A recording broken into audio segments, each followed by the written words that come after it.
Doctor साहिबा, मुझे आपसे एक बहुत ज़रूरी बात करनी थी।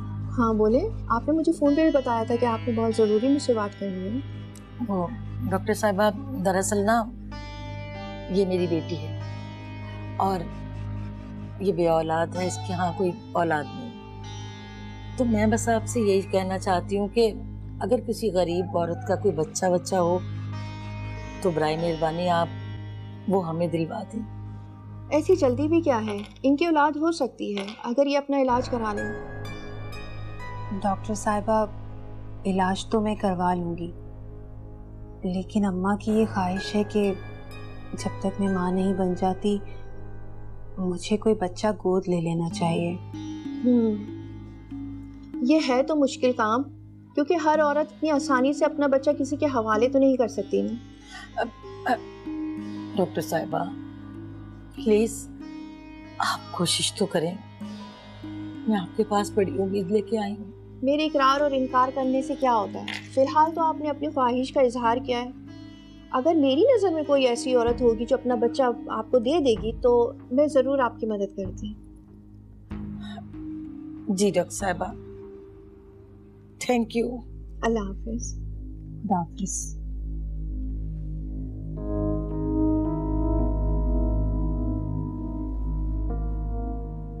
तबीयत कैसी है बापू? ठीक हूँ।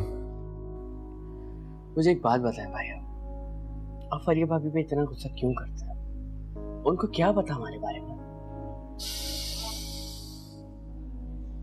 तो बिल्कुल ठीक कह रहे हो। इस बेचारी को क्या पता, तो इस बारे में कुछ जानती ही नहीं है। लेकिन फवाद उसके इस तरह पूछने पर मुझे बहुत गुस्सा है। लेकिन भाई आपके इस तरह से रिएक्ट करने पे वो कितनी अपसेट हो गई थी आपको पता है? वो तो बाहर ले जाके मैंने उन्हें इतनी देर समझाया, वो फिर जाके नॉर्मल। Thank you Fawad. मैं जानता हूँ तुमने काफी हद तक उसे समझा दिया होगा। भाई आप अपने अंदर थोड़ी सी बर्दाश्त पैदा करें यार, थोड़ी सी हिम्मत पैदा करें। अगर आप खुद को इस तरीके से छोड़ देंगे तो आप तो और बीमार पड़ जाएंगे। और प्लीज आप खुसूसन फरिया भाभी पे गुस्सा मत कीजिए। फवाद सच बात तो यह है कि मैं उस पर गुस्सा बिल्कुल भी नहीं करना चाहता, लेकिन पता नहीं मुझे क्या हो जाता है कि मैं अपने आप को कंट्रोल ही नहीं कर पाता और फिर अपने दिल की सारी भड़ास उस पर निकाल देता हूँ। मुझे पता है भाई आप ऐसा क्यों करते हैं। आप ऐसा मम्मा और मोनी की वजह से करते ना।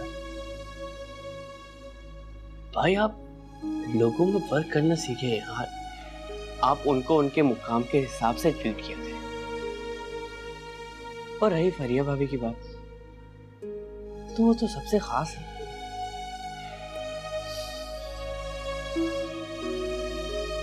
जानता हूँ।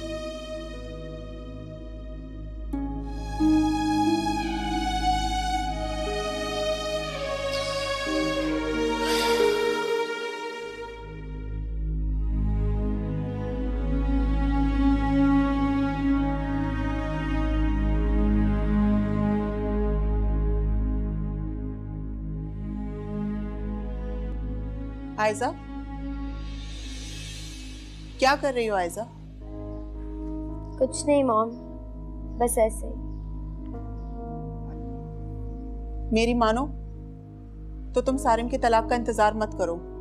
खुला का केस फाइल कर दो उसके ऊपर। कब तक उसके नाम के सहारे बैठी रहोगी इस तरह से? किस तरह की जिंदगी मॉम? इस तरह से जो ये लाइफ तुम गुजार रही हो, ये जिंदगी कब तक गुजारोगी तुम? इस घर में कब तक इधर उधर घूमती रहोगी? इस तरह से मैं होने नहीं दूंगी, समझी तुम?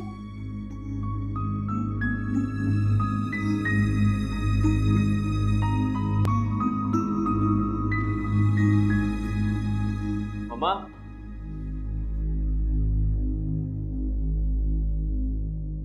देखें आपसे कौन मिलना है? तुम? जी मैं।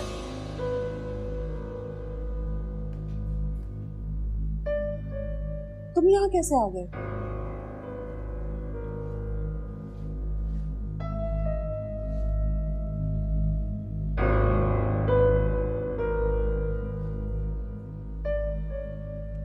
तुमको हमारा पता किसने बताया? तुम्हें कैसे मालूम हुआ कि हम लोग यहाँ रह रहे हैं? मुझे तुम्हारे हालात की पल पल की खबर है। मैं तुमसे दूर ज़रूर था, लेकिन तुम्हारे हालात से कभी गाफिल नहीं रहा। तो इतने दिनों बाद वापस कैसे आ गए? और इतने सालों के बाद हमारा ख्याल आया तुम्हें? जब तक सब अच्छा चल रहा था तो मैं भी खामोश रहा, लेकिन अब मुझे लगता है कि तुम्हें मेरी ज़रूरत है और मैं इसीलिए आ गया। ज़रूरत? कैसी ज़रूरत? तुम ना मानो बेगम, मगर यहाँ मेरी ज़रूरत है। यहाँ बहुत से मामलात बिगड़ गए हैं जिन्हें मैं ठीक करने आया हूँ। ओह, तो इतने बरसों के बाद फिर तुम मेरी मुखालफत करने ही आए हो? तुम जो चाहे समझो, लेकिन मैं जानता हूँ कि तुम्हें भी मेरा इंतज़ार था और तुम्हें उम्मीद थी एक ना एक दिन मैं वापस ज़रूर आऊँगा। ये तुम्हें किसने कहा कि मैं तुम्हारा इंतजार कर रही थी और तुम्हारी वापसी की राह देख रही थी? अगर तुम्हें मेरा इंतज़ार ना होता तो तुम मुझसे खुला लेती या तलाक का मुतालबा करती, लेकिन तुमने ऐसा कुछ नहीं किया, बल्कि अपने नाम को मेरे नाम के साथ ही मंसूब रखा, बेगम आगा।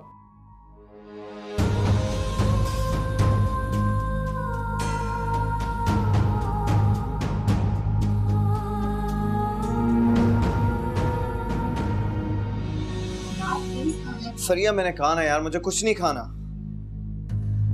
तुम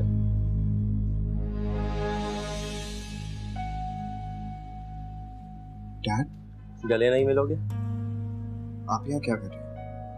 डैड, बहुत गुस्से में रहते हो और सबसे नाराज भी। क्यों इस बेचारी पर गुस्सा कर रहे हो? बीवी पर इस तरह गुस्सा नहीं करते हम। आप ये सब तो मैंने आप दोनों से ही तो सीखा है।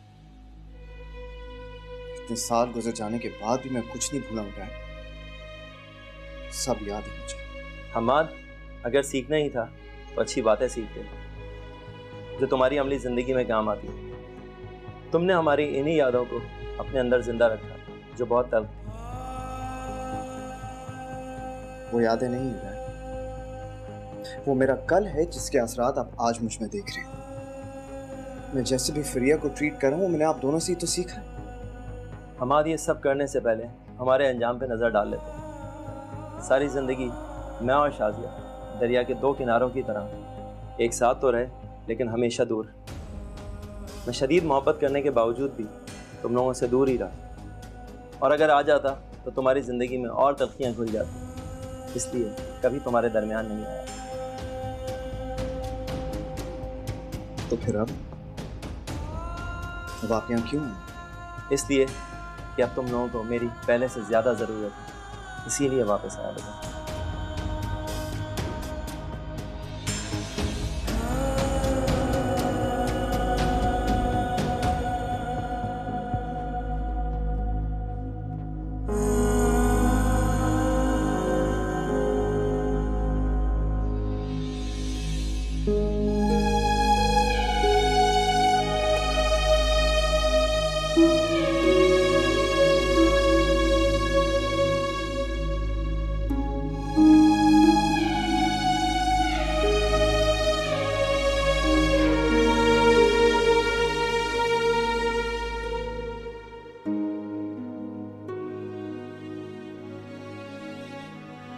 क्या हो गया मम्मी, आप ऐसे क्यों लगे?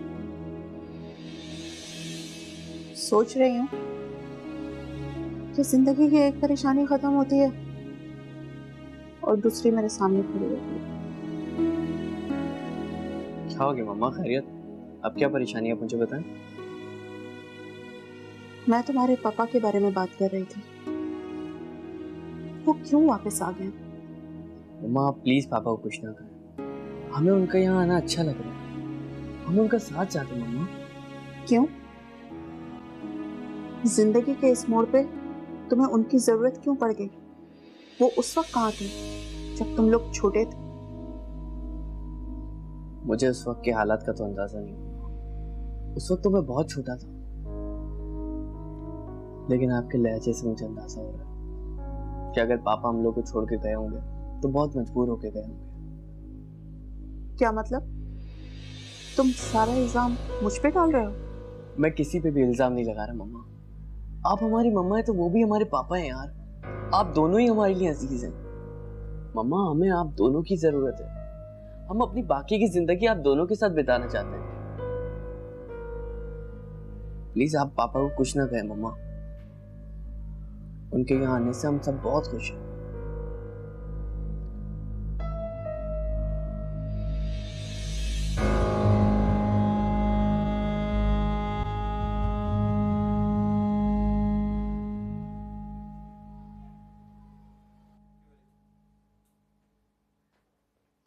अरे वाह, कहाँ जाने की तैयारी है साहबजादे की बिगुल बजा के? हमारे दोस्तों ने कुछ आउटिंग का प्रोग्राम बनाया, उन्हीं के साथ जा रहा हूँ। रात शायद देर भी हो जाए। हाँ भाई, जहाँ दिल चाहे जाओ, घूमो फिरो, क्योंकि इस घर में कौन है जो तुम्हारा इंतजार करेगा? हम तो कुछ लगते नहीं तुम्हारे बिगुल बजा के। मामा क्या करूँ मैं, सारा दिन घर में पड़ा रहता हूँ, बोर हो जाता हूँ। मुझे भी तो कुछ मसरूफियत की जरूरत है। इसीलिए तो कहती हूँ कि अपनी बोरियत को दूर कर लो। अरे भाई, रेशम से शादी कर लो। हाँ, मुझे ये तो बताओ कि उस आयजा छिपकली को कब दे रहे हो तुम तलाक? मामा इस वक्त तो प्लीज ये बातें ना करें, मेरा दोस्त मेरे इंतजार कर रहे हैं, मुझे देर हो रही है। अरे क्या ये बातें ना छेड़े, ये बातें ना छेड़े। जब तक मुझे ये नहीं ना बताओगे कि कब उसको दे रहे हो तलाक, तुम यहाँ से हिल नहीं सकते। जाके दिखाओ मुझे। मामा मैंने वकील से बात कर ली है, जैसे ही पेपर्स तैयार होंगे मैं डिवोर्स भिजवा दूंगा। अच्छा, मैं सदके जाऊं, मेरा बेटा तो बहुत ही अच्छा। अरे जाओ ना, जाओ जाओ, देर हो रही है ना, तुमने जाना था ना दोस्तों के साथ एंजॉयमेंट करने। जाओ जाओ जाओ। अब पता चलेगा इस छिपकली को भी और उसकी माँ भैंसे को भी।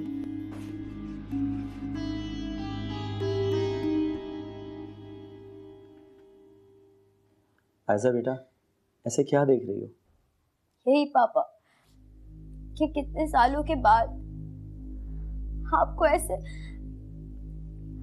अपने सामने देख रही हूँ। आप कहाँ चले गए थे पापा? आंसू साफ करो बेटा, अब मैं आ गया। पापा आप क्यों चले गए थे हमें छोड़कर? सब कुछ बर्बाद हो गया पापा, सब तबाह हो गया। जानता हूँ बेटा, लेकिन अब सब कुछ ठीक हो जाएगा, तुम फिक्र ना करो। पापा मैंने आपको बहुत मिस किया, जिंदगी में हमेशा आपकी कमी महसूस की। हर खुशी के मौके पर, हर गम में आपको याद किया।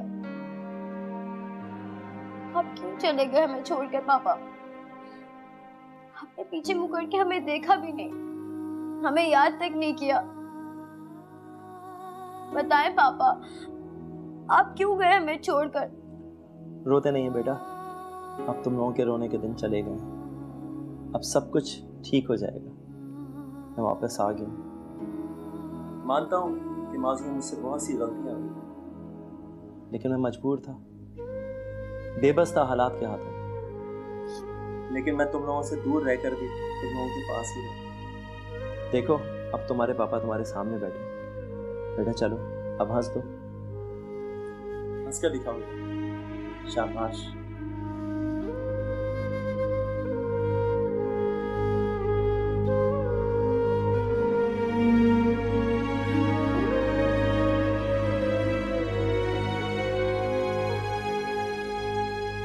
डैड ये नहीं चाहे। थैंक यू बेटा, तुम बहुत अच्छी लड़की। आप तो मुझे नहीं जानते, लेकिन फिर आपको कैसे पता चला? बेटा ज़रूरी नहीं कि तुम्हें जानने के लिए मैं तुमसे पर्सनली मिलूं, लेकिन जिन हालात में तुम हम्माद के साथ रही हो यही काफ़ी है। और अब भी तुम हम्माद के साथ हो, ये तुम्हारी अच्छाई का सबूत है। आप तो सब कुछ जानते हैं।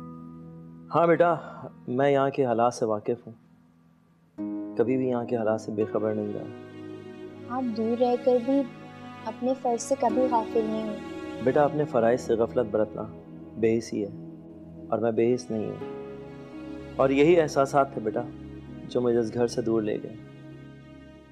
अच्छा, लेकिन आप यहाँ के हालात से वाकिफ़ कैसे थे? बेटा, ये तुम्हें बहुत जल्द पता चल जाएगा, तुम ज़्यादा मत सोचो, रिलैक्स रहो। अच्छा सब छोड़िए, ये चाय मैंने अपने हाथ से बनाई है। थैंक यू बेटा, जीते रहो।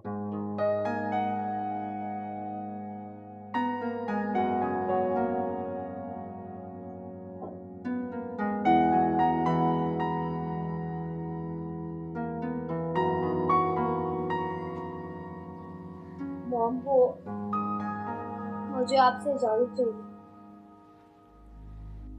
कैसी इजाजत?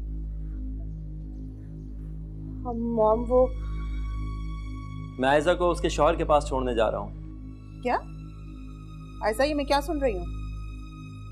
ये क्या बताएगी? मैं बताता हूँ। मैंने इसे जाने के लिए कहा है। आयजा, तुम अपने कमरे में जाओ। लेकिन मॉम। अपने कमरे में जाओ आयजा।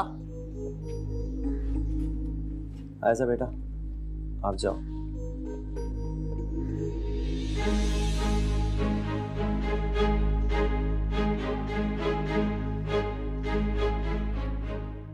आपने सोच भी कैसे लिया कि मैं आयजा को सारिम के पास वापस जाने दूंगी? मैं आयजा को सारिम से डाइवोर्स दिलवा रही हूँ। शाजिया, क्यों कर रही हो ऐसा, जबकि मुझे मालूम है कि आयजा ने अपनी पसंद से शादी की है। पसंद की शादी से क्या होता है?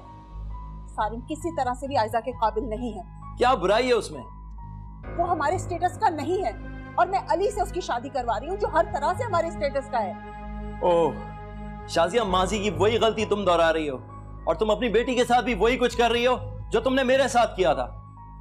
लेकिन अब देख लो, मेरे पास सब कुछ है और तुम खाली हाथ हो।